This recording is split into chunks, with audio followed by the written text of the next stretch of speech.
nobody should be above the law, and if you haven't done your job properly and that's resulted in death, then you have to be held accountable.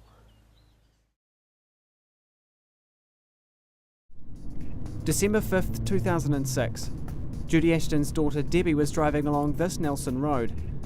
Jonathan Barclay, under the influence of drugs and alcohol, was travelling towards her at twice the speed limit. After becoming airborne at the top of this hill, he flew 50 metres before smashing into Debbie's bonnet. She died in hospital a few hours later. But Jonathan Barclay should never have been out that night. He should have been behind bars. Within a few hours of Debbie's death, we were visited at home by a couple of detectives, and there was very little information that they could give us. They were either reluctant to tell us or they didn't know. The reason for this reluctance: Barclay, a criminal, was on the witness protection program. He'd arrived in Nelson with a new name in July 2006. Within weeks he reoffended and was pulled up for reckless driving. He appeared in the Nelson District Court, was given name suppression and let off with little more than a driving ban. The judge marked on his file, "last chance." And since the inquiry, communications we've had with police, they've said if you're on the witness protection program and you offend, you immediately come off the program. So why wasn't Barclay's protection removed? It wasn't until a ministerial inquiry 7 months after Debbie's death that Judy learnt Barclay was a paid police informant. You have a person who has obviously been a long time informant for the police. He's obviously given them a lot of helpful information, which put quite a few people behind bars. That's fine, that's all very well. But then it's like they've almost given him a license to do what he wanted. I don't know, I guess the police in their line of work have always got what they call collateral damage. To me, it looks like Debbie was collateral damage. Just 8 days after his first court appearance, Barclay was picked up for drink driving. This time in court, he used the new name police had given him under the witness protection program.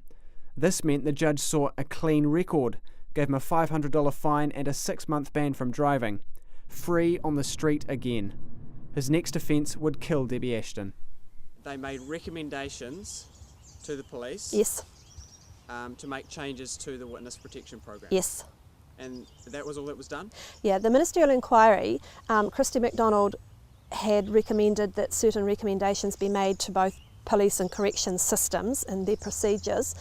But to date, nothing's been shown to me, or nothing's been, as far as I know, publicly identified that these recommendations have actually been put in place. They are only recommendations. The lack of communication and a cloak and dagger approach by police, two of Judy's major frustrations as she tries to scrape together what little information she can. I do understand that there is a certain level of secrecy that needs to be adhered to be able to ensure that the program can work in New Zealand. But what greatly disturbs me is the internal investigations are internal. They are done by police within police, corrections staff within corrections. There hasn't been any outside identity other than Christy MacDonald, who did the ministerial inquiry, that has actually been able to cite that what they have said they have changed has been changed, and we're expected to take that at face value. I can't take that at face value. With so much unknown, Barclay's 5.5-year sentence for manslaughter was a small comfort. Police say he's been taken off the witness protection program, but Judy believes otherwise. I've got documentation saying that on the 20th of December he was removed from the witness protection program. When he comes out of jail, in a year, 18 months, whenever, he's going to come out with a new identity, because the police have always got to ensure his safety.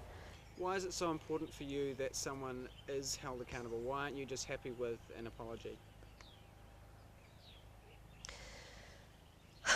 Maybe if the apology had come the day after Debbie was killed and they knew what was going on, but for 6 months they remained totally quiet. It was only when we started asking questions that well, even then, months later, that they even came to us. And it's silence like this from police that's caused Judy to question the powers that be. If this had just been a straightforward case of motor manslaughter, I'm sure it would have been a lot easier to have accepted the justice system, might not necessarily have agreed with it, but to have accepted it and to have what people say moved on with your life. But knowing that there's so much more to the events that led up to Debbie's death, I can't let it rest until I've done as much as I can to bring closure to those unknown questions that are out there. Is it partly because you know something could have been done to stop it? Definitely. It should have been done. And I want to know that the changes that have been made are actually going to work so that it doesn't happen again. 3.5 years after the death of her daughter, Judy acknowledges the search for answers hasn't been easy. There are times when I just want to give up. I'm just so tired and so weary, and yet I come here and there's the headstone, Debbie's smiley eyes looking out at me, and it just, that's what I'm doing this fight for, to get justice over Debbie's death. Nobody should have to come and remember their child with at a headstone, particularly when it's an innocent life taken by somebody that shouldn't have been on the streets, and that the people responsible for keeping him off the streets failed to do their jobs. Yeah, it was a needless death, absolutely needless. So where to from here? A meeting with Jonathan Barclay is a possibility. Confronting her daughter's killer eye to eye could be the only way of getting the answers Judy's looking for. The next step will be another parole board hearing, and possibly meeting with Barclay to have I don't like calling it restorative justice because nothing can restore Debbie's death, but what I would prefer to call a offender victim meeting, where maybe we can ask him questions and hopefully get the truth from him.